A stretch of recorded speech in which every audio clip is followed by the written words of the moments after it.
Welcome back to Let's Play Manhunt. Our clear path to victory has gotten a lot less clear, as Pigsy has managed to muscle his way between us and Starkweather. Seems that because everyone else is dead, Pigsy's now out to kill us. It was bound to happen, really. He looked into disarming us along the way. But if anyone can recover from that sort of thing, I think it's James Earl Cash. In fact, I spy the distinctive green aura of a improvised weapon off in the distance. Now just running straight for it is asking for an ambush, so... Or, never mind, we were gonna get ambushed anyway. There is the monster of a man himself. And he's already destroyed our health bar. It's explicitly stated in the instruction manual that Pigsy keeps his chainsaw blades nice and dull to maximize the pain that he inflicts. That's probably the only reason Cash is still alive right now. Fortunately, he's no more observant than any of the other guards, so let's go for an instant red execution.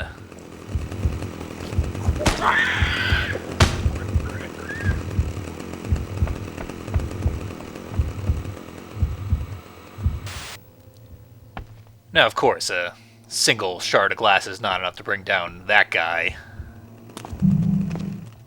But we've got a new weapon. Another one-time use wooden spike.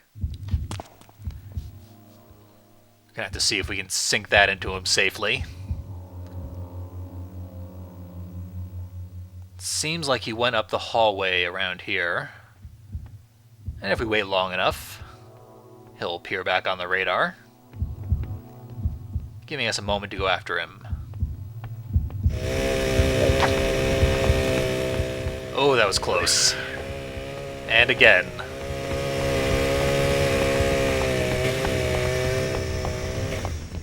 Now we can start to gain some ground on him by quartering frequently.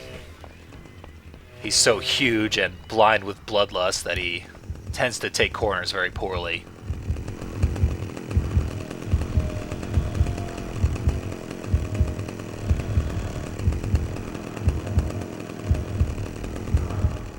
Once you get a nice straightaway, you can usually break free of him and into the shadows.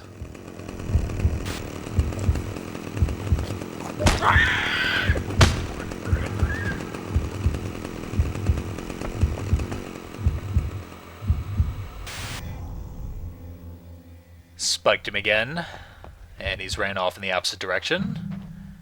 We happen to be very near another weapon.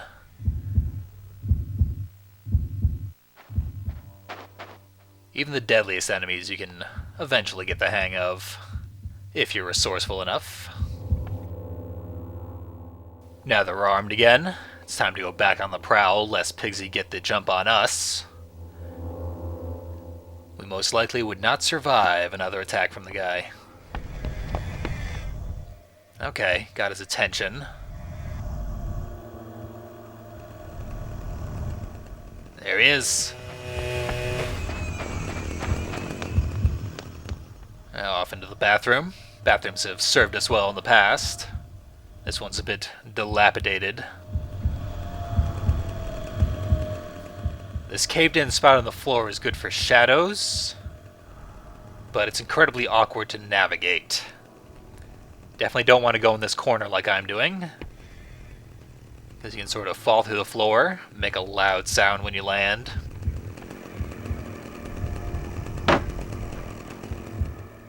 Our only real choice is to draw him in here, because we are cornered.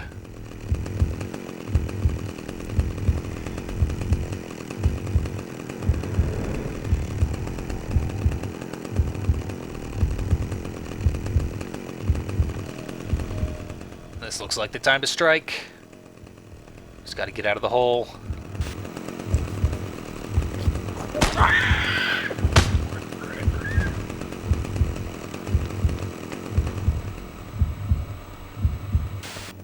And the cycle remains unbroken. Ooh. Doing better than that guy.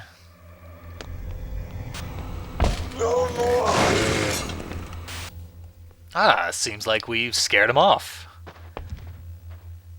Even that hulking monstrosity is terrified of James Earl Cash.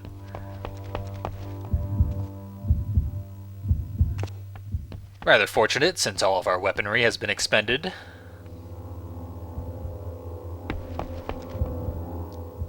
Take a last look around here before resuming our pursuit.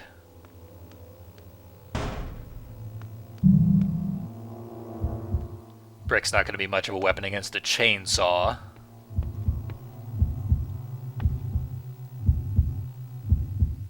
Yep, there he is.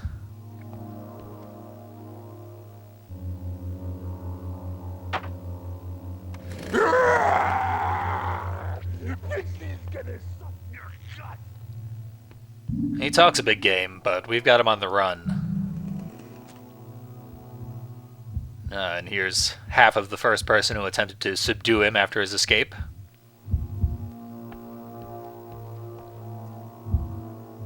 And there's another half of a different person.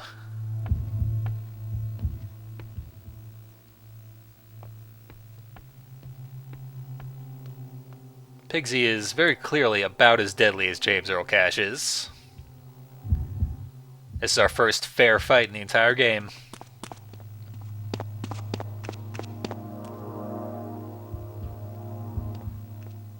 Once again, we've got him cornered. Cash is very interested in this door, but it's not budging right now. Pigsy's angry! Oh shit, we've woken the sleeping giant.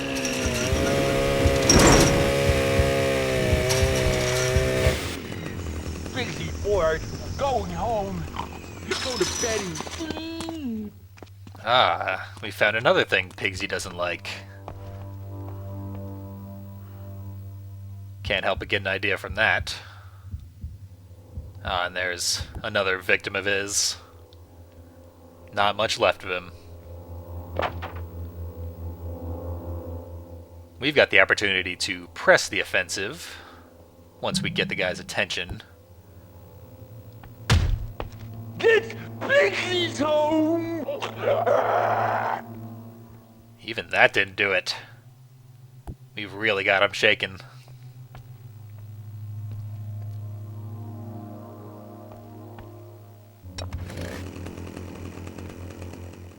Okay, looks like he's ready to fight again. We just set him in the wrong direction.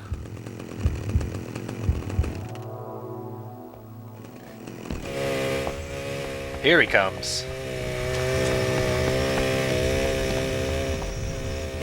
Is he back there? Oh yeah.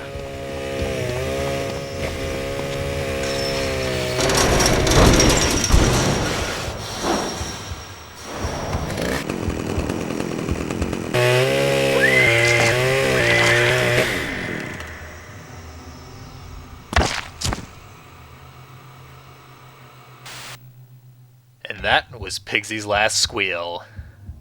It earned us the ultimate reward, our own chainsaw. Now we just gotta find some meat to sink it into. Send him to hell. Go on.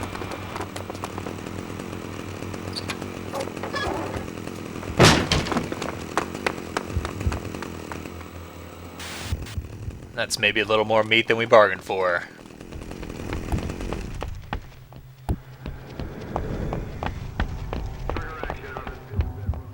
Once we've eluded them, though, they'll return to the starting area,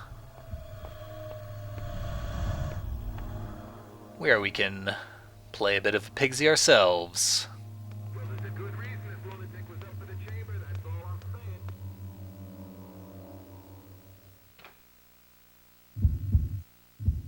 They're as well armed as ever. But we've got a new toy we need to show off. Can't wait to see what Cash can do with this thing. Starkweather better be right about this guy. Here comes one now.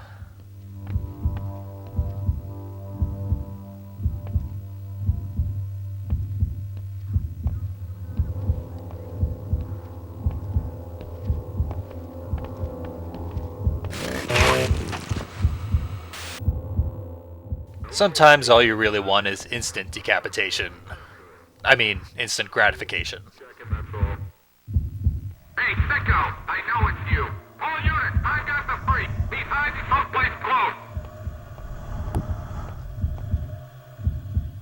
So, we've made a show of our last victim. Here comes some more. He's out of sight. Damn sports quick. Lost. Be careful, man. Check it all real good. They've already started to split up. Perfect. Gonna pick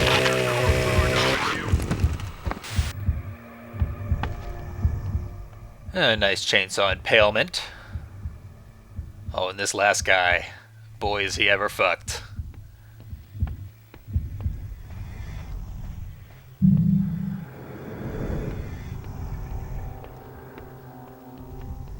Looks like a good moment to go for him.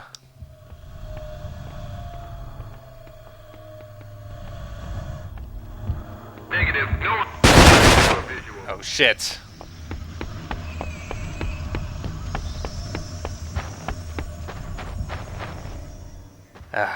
He saw the dead end, turned around. Sorry, guys. He lost me. And I almost dove right into his face again. What is this? A game of hide and seek? He's got another dead end coming his way very shortly.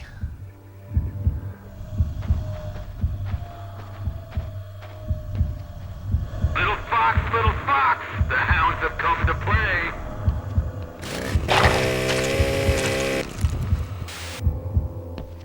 There he goes. And we're rid of them. You wouldn't think a chainsaw would be a very efficient tool for stealth kills. But this is Pigsy's magic chainsaw. This guy is. He's a human, and a bullet will drill his skull like any other. Now, of course, the cutscene depicted 5 Cerberus soldiers. That's where the chainsaw being extraordinarily loud comes in handy, as a luring technique. In fact, it's more useful than that brick, which went completely unnoticed. That got him, though. Nah, he's out of here. He is one fast bastard.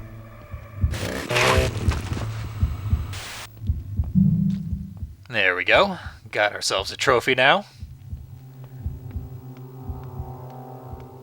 And that just leaves one more.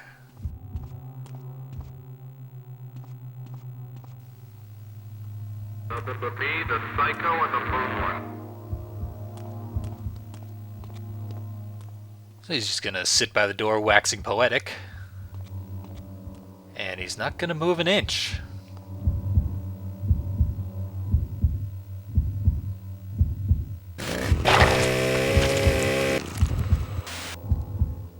So we got to play with him. And now we're ready to meet the man himself.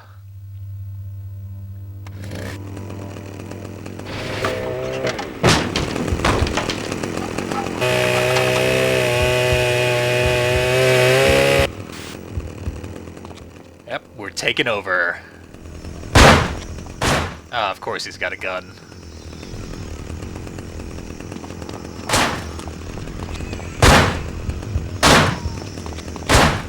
But of course he's in such a panic, didn't hit us once. And that reload was just a bluff. He's got nothing. Just hear me out for a second. Why don't you?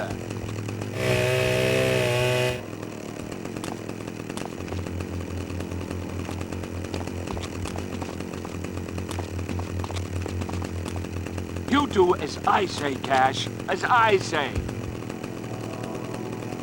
Hell, this is insane. Let's dangle him on the hook a little longer. You gotta be tough to last in this business. I've been pulling the strings, Cash, and I can just as easily cut them. What other ironic statements can we milk out of him? You don't get it, do you? The world has moved on, Cash. It's over for you. Think, Cash, think. Don't blow your one big chance here.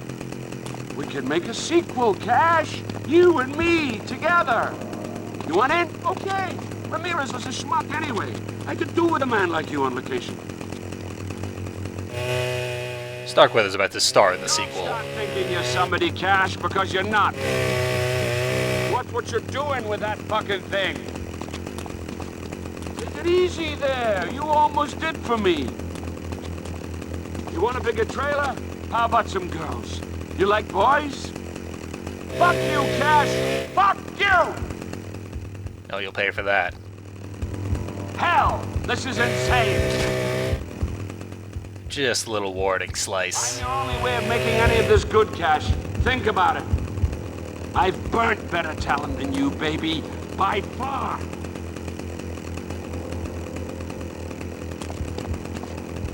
You had your big... Cash, I made you!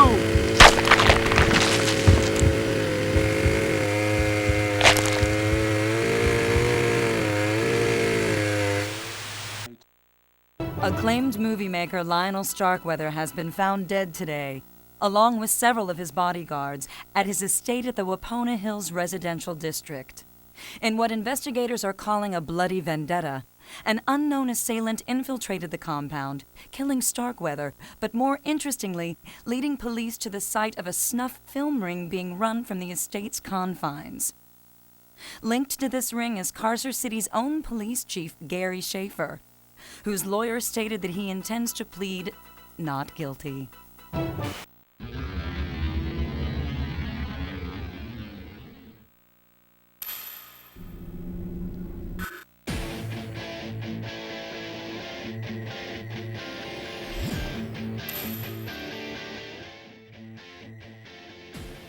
And so, the death of Starkweather brings about the end of the Manhunt series.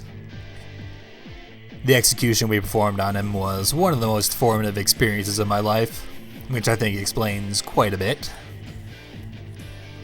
Just watching the guy try and put himself back together after being disemboweled. Quite memorable. I'm sure a lot of you will be sharing that memory for some time to come.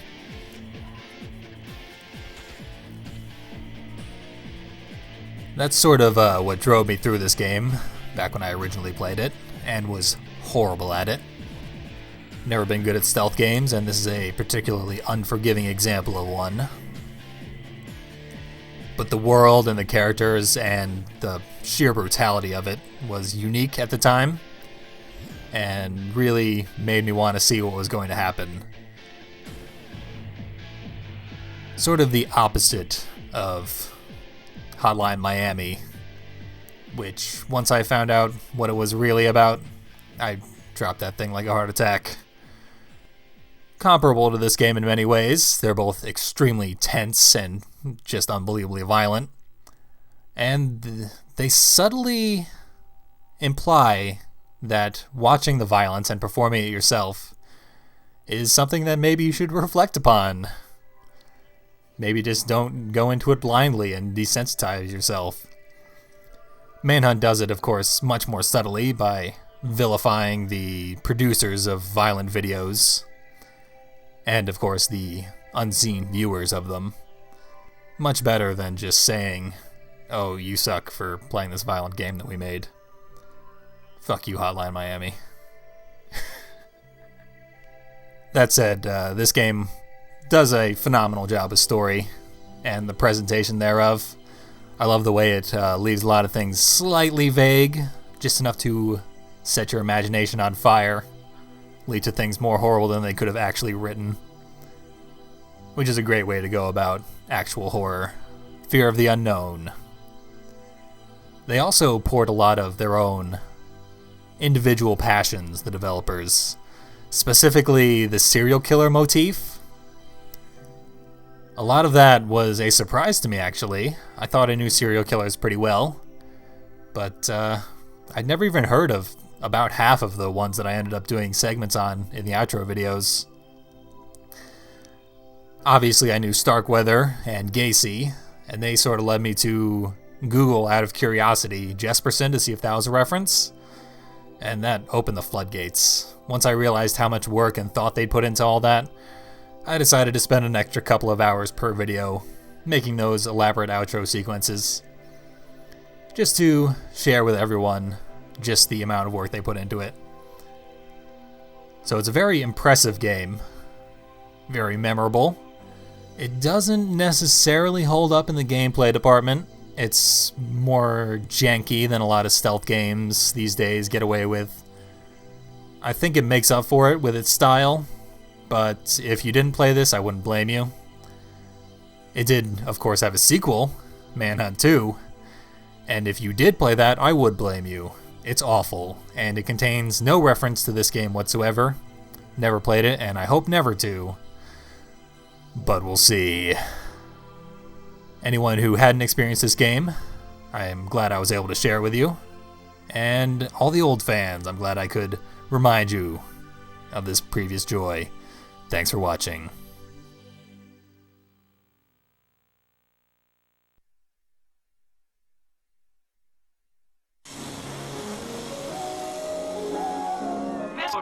Merde,